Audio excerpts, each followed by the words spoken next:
ဒီနေ့မိတ်ဆွေတို့ Clay Amplifier နဲ့စတင်မိတ်ဆက်ချင်ပါဗျ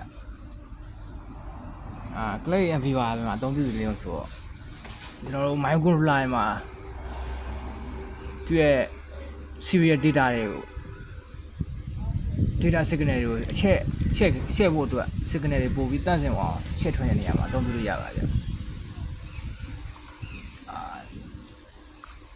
အခုလက်ရှိအသုံးပြုထားတဲ့ transistor ကတော့ S1014 ဆိုတဲ့ IC တွေဗျသူကတော့ gain ကသူ့ရဲ့100ဟို100ဘယ်တာရှိရဗျသူ့ချက် gain အဲ့လောက်ရှိရပြီးတော့သူပေးထားတဲ့ supply ကတွဲဖို့ရှိရဗျတွဲဖို့Amplifier အကြောင်းစတဲ့မတွက်ခင်မှာသူအဓိကလိုအပ်တာသူကျူအမှတ်လို့ခေါ်ဗျသူ့ရဲ့ကျူအမှတ်ကိုမသိဘဲတွက်လို့မရပါဘူးကျူအမှတ်ဆိုတာသူ့ရဲ့ power supply ရဲ့နှစ်ပုံတစ်ပုံချိုးရတာဗျအဲဒီနှစ်ပုံတစ်ပုံချိုးပြီးတော့မှသူကျူအမှတ်ရတယ်ကျူအမှတ်ကိုထုတ်ဖို့ကဒီမှာ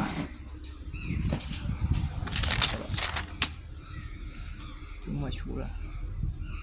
ဒီမှာကျူအမှတ်ဖွေကျူဆွဲကောင်ဒီမှာသူ့ရဲ့ power supply ကိုသူနဲ့ချိုးလိုက်တယ်ဗျဒီမှာ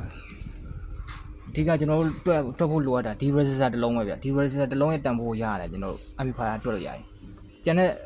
resistor 3လုံးကတော့ကျွန်တော်တို့လက်ရှိသုံးထားတဲ့ gain မော်မူတွေပြကျွန်တော်တို့အသက်မှတ်တာဒီ resistor ကတော့သူ့ရဲ့ power output ပေါ်အမိခိုးတယ်သူက resistor low resistor လို့ခေါ်တယ် low resistor 1 kilo ohm ရှိရဗျ1 kilo ohm ဆိုရင်6 volt နဲ့1 kilo နဲ့ဆိုရင်6 milliamp ချက်သူ့ရဲ့ power output 6 milliamp 6 milliwatt ရှိတယ် the power output က6 milliwatt ပြီးတော့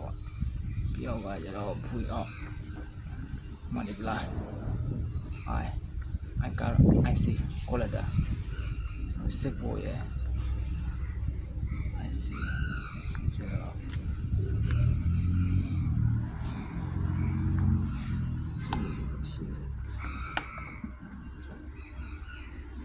ဒီကသူတို့ရတဲ့အချက်ကဘာလို့ရှိအောင်လဲဆိုတော့ကျွန်တော်ဒီဥစ္စာရဲ့ဘို့တည်ရယ်သူ့ရဲ့ resistor တန်ဖိုးတည်ရယ်သူ့ရဲ့ resistor တန်ဖိုးတည်ရယ်သူ့လည်းတည်ရယ်အဓိကလိုအပ်တာဒီ R1 ဆိုရယ်ကောင် R1 ဆိုရယ်ကောင်R1 ဆိုရယ် resistor တန်ဖိုးတည်ရတယ်ကျွန်တော်အဖြစ်ထုတ်ပြီဒီကထည့်ရအောင်ဆို IC ကိုရင်တည်ရမှာ IC ကိုတူဖို့အတွက်ဆိုရင်သူ့ရဲ့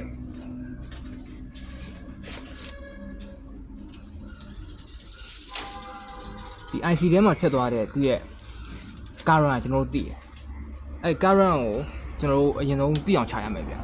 current ကိုသိအောင်ချဖို့အတွက်ဆိုရင်သူ့ထဲမှာဖြတ်သွားနေရဲ့ဖို့ပေါ့ IC ထဲမှာသွားရဲ့ဖို့အဖို့ကိုရဖို့အတွက်ကဘယ်လိုလိုအပ်တုံးဆိုတော့ဒီ total ဖို့ဆိုတာကဒီဖို့ရယ်ဒီ IC မှာသွားနေတဲ့ဒီ collector ဖို့ရယ်သူ့ရဲ့ဒီ transistor မှာကျဆုံးရတဲ့သူ့ရဲ့ depletion ဖို့ရယ်ပြီးတော့နောက်တဲ့ emitter မှာသွားနေဖို့ရယ်အဲ့ဒီ၃ခုကိုထည့်ပေါင်းလိုက်ရင်စုစုပေါင်းက VCC ရရဗျအဲ့ VCC ရဖို့အတွက်ကဒီကောင်နဲ့ဒီနှစ်ခုတွေကပြန်နှုတ်ရမှာ VCC တွေကဒီဖို့ရဒီဖို့ကိုနှုတ်လိုက်ရင်ဒီဖို့ကိုကြံခဲ့ရဗျအဲ့လိုနှုတ်အဲ့ဒီဘောတရားနဲ့နှုတ်လိုက်တာကျွန်တော်ဘယ်ရအောင်စစ်ဖို့ရ VRR စစ်ဖို့ရအဲ့စစ်ဖို့ဆိုတာဖို့ပဲကျွန်တော်လိုချင်တာ current လိုချင်ရင်ဘာလုပ်ရအောင်ဆိုတော့ current လိုချင်အဖို့သူ့ရဲ့ resistor တန်ဖိုးနဲ့စားလိုက်မယ်ဆိုသူ့အတွင်းထဲမှာဖြတ်သွားတဲ့ current ကိုရမှာဗျအခုကကျွန်တော်တွက်ယူထားတာကဒီမှာသူ့ရဲ့ဒီ resistor ထဲမှာဒီ resistor မှာရှိနေဖို့ရယ်သူ့ရဲ့တန်ဖိုးရယ်စားလိုက်မယ်ဆိုရင်သူ့ရဲ့ current ရလာပြီ current ရပြီဆိုရင်ဘယ်လိုလုပ်အောင်လဲဆိုကျွန်တော်တို့အဓိကနောက်တစ်ဆင့်ထပ်တွက်ဖို့အတွက်ကဘာလိုအောင်ဆိုတော့ current big collector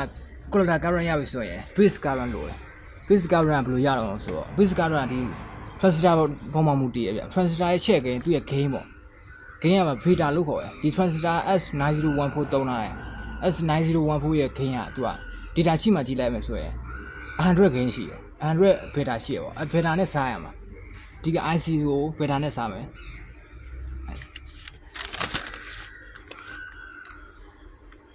IC ကို beta နဲ့စားတယ်IC ကိုကျွန်တော်လိုချင်တာက IC ကို collector current ကိုသူ့ရဲ့ချက် gain နဲ့စားလိုက်မယ်ဆိုရင်ဒီ base မှာရှိတဲ့လိုအပ်မဲ့ current ဒီ current ကိုရလာပြီဗျသူ့ရဲ့လိုအပ်တဲ့ current ဘယ်လောက်တောင်ဆိုတော့ 0.06 milliamp လို့ဒီ collector မှာ6 milliamp ဖြစ်ဖို့အတွက် အဲ့လိုရတဲ့ကာရောကျွန်တော်ရပြီဆိုရင်ဘယ်လိုလုပ်အောင်မလို့ဆိုတော့နောက်တစ်ဆင့်ရှိတယ်နောက်တစ်ဆင့်ကကျွန်တော်လိုကဒီကောင်ရဲ့ register ရဲ့တန်ဖိုးကိုလိုချင်တာဒီတန်ဖိုးကိုရဖို့အတွက်ကဘာလို့အောင်ဆိုသူ့ထဲမှာဖြတ်သွားမယ် current လိုပဲဒီ current ရဲ့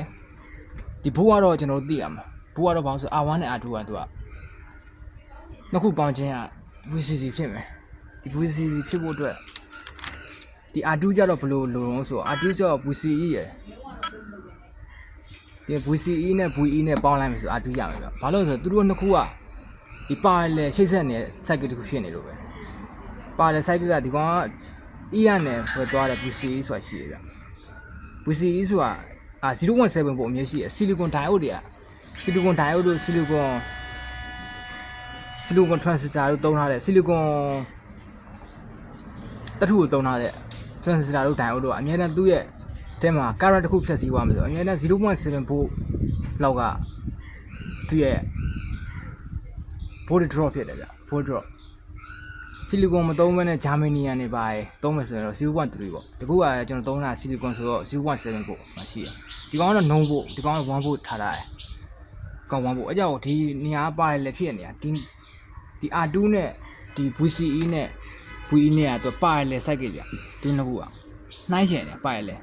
ဖြစ်တဲ့အတွက်ဒီကောင်လေး 1.7 volt ရှိရမယ်ဒီနှစ်ခုနဲ့ပေါင်းခြင်း 1.7 volt ရှိရမယ်ဆိုသူ့ရဲ့ current ကိုဒီတဲကိုဖြတ်ပြီးတော့ depletion ဖြစ်သွားတယ် current ဒီ current ကျွန်တော်သိမယ်ဆိုလို့ရှိရင်ဒီထဲဝင်တဲ့ current ကိုကျွန်တော်သိဘာလို့ဆိုတော့ဒီ current ပတ်လန်းနှစ်လမ်းရှိတယ်ဗျဒီကနေဝင်လာတာ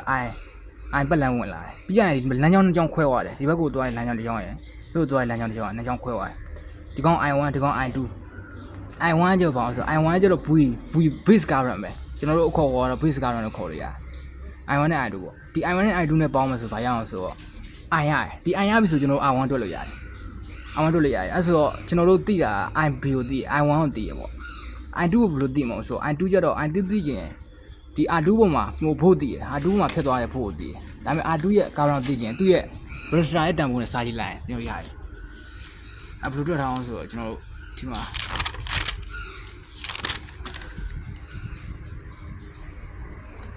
ကျွန်တော်တို့ I2 ကိုသူ့ရဲ့ V2 ကိုအခြေခံပြီးတော့ R2 နဲ့စားလိုက်မယ်ဆိုကျွန်တော်တို့ I2 ဆိုတာရပါတယ်ဗျ I2 က 0.113 mA ရှိတယ်အဲ့ဒါသိပြီဆိုတော့ကျွန်တော်တို့ဘာဆက်တွက်ရအောင်လို့ဆိုတော့ဒီမှာ ion ကိုတွက်ရအောင် ion ကျတော့သူက I2 နဲ့ I1 နဲ့ပေါင်းလိုက်တာသူနှစ်ခုကဘာကြောင့်ဆိုတော့ဒီ I လမ်းကြောင်းတစ်ကြောင်းခွဲသွားတယ်လမ်းကြောင်းတစ်ကြောင်းခွဲသွားတဲ့အတွက်သူ့ရဲ့စုစည်းရဲ့လမ်းကြောင်းကိုပြန်ပြီးပေါင်းမယ်ဆိုရင် I1 နဲ့ I2 နဲ့ပေါင်းမယ်ဒါမှမဟုတ် IB နဲ့ I2 နဲ့ပေါင်းကြည့်လိုက်မယ် I2 နဲ့ I2 နဲ့ပေါင်းကြည့်လိုက်မယ်ဆိုတော့ I1 ဆိုတာရတယ် I ဆိုတာရတယ်အဲ့ဒါကိုဘယ်လိုပေါင်းလာအောင်ဆိုတော့ဒီမှာကျွန်တော်ချက်ကြည့်လိုက်အောင်I equal to IB plus I2 0.173 million ရှိတယ်ကျွန်တော်တို့ဒီမှာဒီထဲမှာဖြတ်သွားမယ်ဒီထဲမှာဒီ resistor ထဲမှာဖြတ်သွားမယ် ion ရပြီဗျာ ion ရပြီဆိုရင်ဒီ resistor ရဲ့တန်ဖိုးပဲလိုအပ်တော့တယ်ဒီ resistor ရဲ့တန်ဖိုးလိုအပ်နေဘယ်လိုရှာမလဲဆိုတော့သူ့ရဲ့ဖို့ကိုသိရကျွန်တော်သိရ V2 သိရတိုးတယ်ဖို့ VCC ကိုသိရဒါဆိုရင် V1 ကိုဘယ်လိုတွက်မလဲငွေတွက်ရင်ဒါအရှိကလွယ်ရဗျာအဲ့တော့ဒီ total ဖို့ဆိုတာကtotal ဖို့ဆိုတာဒီနှစ်ခုကိုပေါင်းခြင်းပဲဒီတစ်ခုပေါင်းခြင်းပဲဖြစ်တဲ့အတွက်ဒီကောင်ကိုပြန်နှုတ်လိုက်မယ်ဆိုရင်ဒီကောင်ပြန်ရVCC တဲ့ V2 ကိုနှုတ်တော့ 10.34 ရတယ်အဲ10.34 ရပါတယ်ဒါဆိုရင် V1 ရပါတယ် R1 ဘယ်လိုရှာမလဲ R1 ကိုရှာဖို့လွယ်တယ်ဗျ R1 ကိုရှာဖို့အတွက်ကခုနက 10.3 ကိုခုနကကျွန်တော်ရှာထားတဲ့ ion ထည့်စားလိုက်မယ်ဆိုရင် 59.53 kilo ohm ကောင်းဆို56 kilo ohm ပေါ့56 kilo ohm သုံးပြလို့ရတယ်ဗျ56 kilo ohm ဒီနေရာမှာအသုံးပြုခြင်းအပြင်လုံးဝ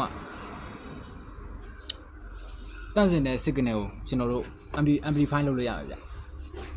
အနေနဲ့လွှဲချို့လို့မရဘူးဗျဒီကောင်ကနည်းနည်းလွဲသွားတယ်သူ signal ရရှိဝင်သွားပါတယ်